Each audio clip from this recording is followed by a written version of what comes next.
So I was watching The Last of Us, and I like the show. I don't know if you guys have seen it. It's Joel and Ellie, and the world ended, and the cordyceps fungus is turning people into fungus zombies and all that stuff. And I couldn't help but notice that 30% of the show is about gay relationships.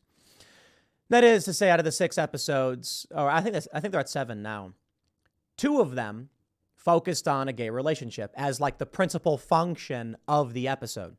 Now, I don't really care if they want to incorporate any relationship stuff in shows. Obviously, you've got Game of Thrones and a lot of other shows that do tons of sex scenes. But it's just like the ham-fisted relationship as the crux of the story. And spoiler alert for those that aren't up to speed, but this is last week's episode I'm talking about. You've got one episode about a guy who's straight, and then another guy who he meets, and then they end up having a gay relationship, I guess because it's the end of the world or something. And then you have the next episode, not the next one, but like 2 episodes later, which was not this Sunday, but the past week, where it's Ellie. She's a teenager and she has an interracial gay relationship. But then, like, I don't know, they don't really explain what happens, but they almost die or something. Or I think they probably do. I don't know what happens. The point is, it's interesting that that's a lot. You know what I mean? Like, it's one thing to do a show about it, like to have the show be like predicated upon this thing. It's another thing to have it be like 2 of the episodes of 6 to be focused heavily on that thing. But at the same time, I'm like, okay, fine, whatever. Like, if you don't like the show, don't watch it. That's fine. Here's the thing. We have this story from Bounding into Comics. California proposes withholding new tax credits from Hollywood productions unless they set ethnic, racial, and gender diversity goals and to develop a plan to achieve them. There it is. All of these things that you see, here's what's going to happen. Look, we want to expand civil rights, and we want to live and let live. How about that? And that means you're going to have some people who like doing things you don't like doing, or loving people that, in a way that you don't appreciate. But you know what? Let people live their lives. Leave them alone. And that tolerance leads to mandate. Tolerance leads to acceptance, leads to requirement. Something I said to Ali London when we talked on the Culture War podcast, which y'all should check out at youtube.com/Timcast and become a member at timcast.com. And what I basically said is, we decide to tolerate something. Here's what happens. All of a sudden, then you will see it in society. Let's say gay marriage. We say, okay, look, we don't accept it, right? I mean, I have no problem with it, but I'm saying like you tolerate it in that you mind your own business and let someone do it. But now there's a bunch of men walking around holding hands and kissing each other. What happens then is kids will grow up and totally accept it. Now the issue is, as people continue to strive for what they demand as, reconciliation, you get requirement in that. Now we're moving beyond tolerating and accepting and saying, mandate, you must do this in your movie or you're a bigot. So what's going to happen now is if movies don't have more gay sex scenes and, interracial gay sex, then they're going to lose, they're going to have to pay taxes.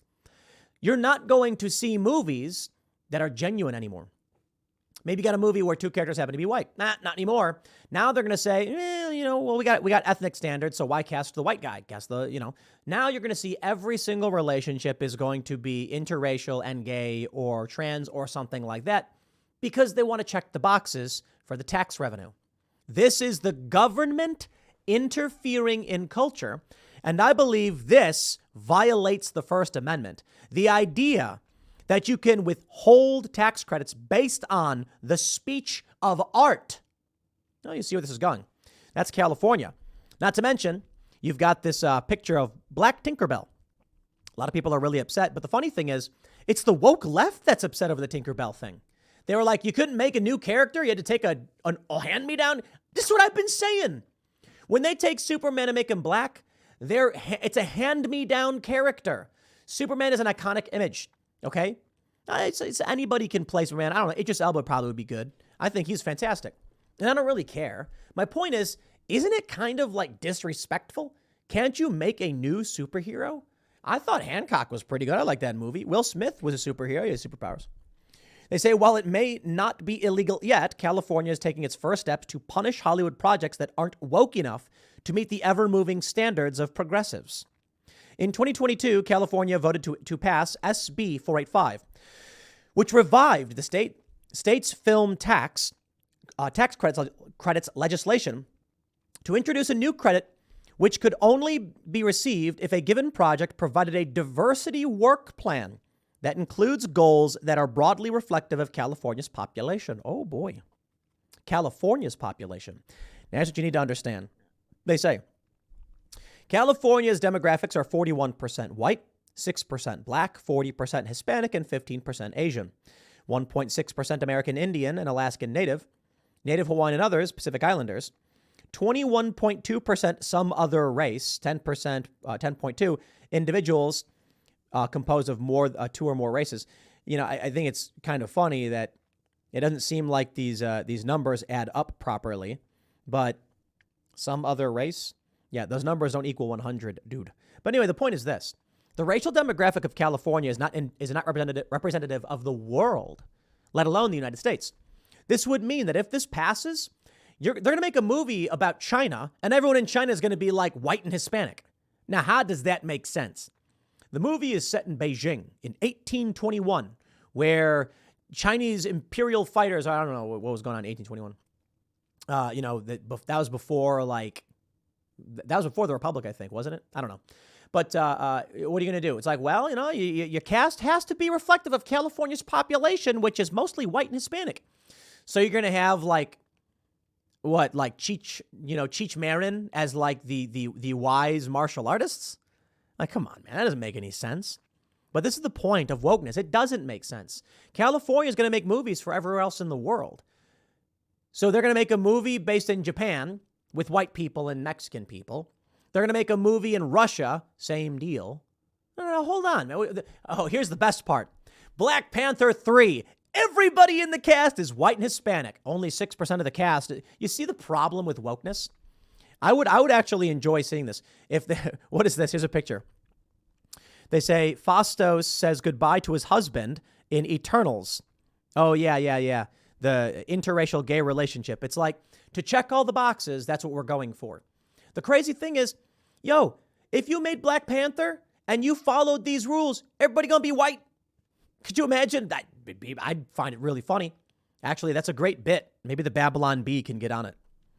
They say, while the original bill held no specific penalties for production that failed to meet these goals, the state's Democratic Governor Gavin Newsom is now seeking to provide the state with the tools needed to enforce these new rules. As per the state's 2023 to 24 film tax credit budget proposal submitted by the governor's office on February 28th, whereas a previous packed budget included an allocation of $150 million in film tax credits, the credit is now being withheld unless the given production is instituting ethnic, racial, and gender diversity goals and to help a plan to achieve those diversity goals.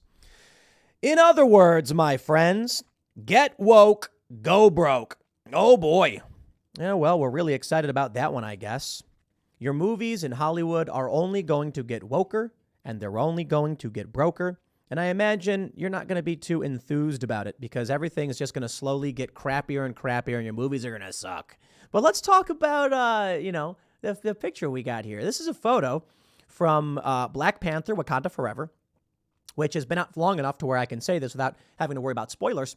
It was about a Mexican guy who breaches the Great Barrier Walls of Wakanda by going through its rivers. You kidding me? No joke. Check it out. In Marvel's Avengers Infinity War, Thanos, in all his might, tries to penetrate the barriers of Wakanda.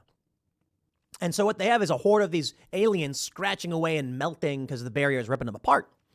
And then they start eventually pushing through. And T'Challa's like, open the barrier at section 7-9. And then they're like, what? Open? It's like, yes. And then it opens. And then they all start fighting the aliens.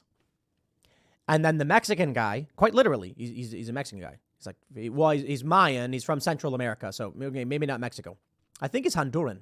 Anyway, he breaches the barrier quite simply by going through a river, emerging, soaking wet. And here's the best part. Do you know how they defeat him?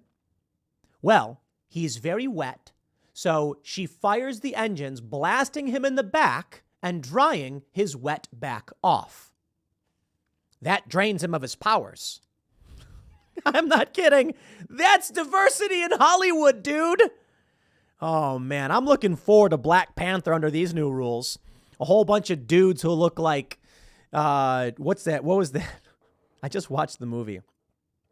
Lumbergh, right? That was a name from Office Space. Imagine that, like Black Panther, and Black Panther is just holding the coffee like, yeah, I'm going to have to ask you to not be king. Well, T'Challa's dead anyway, but you get my point. Congratulations, Hollywood. In your efforts for diversity, you've gone substantially more racist than we could ever expect. Thanks. I'll leave it there. Next segment's coming up tonight at 8 p.m. over at youtube.com/TimcastIRL. Thanks for hanging out, and I'll see you all then.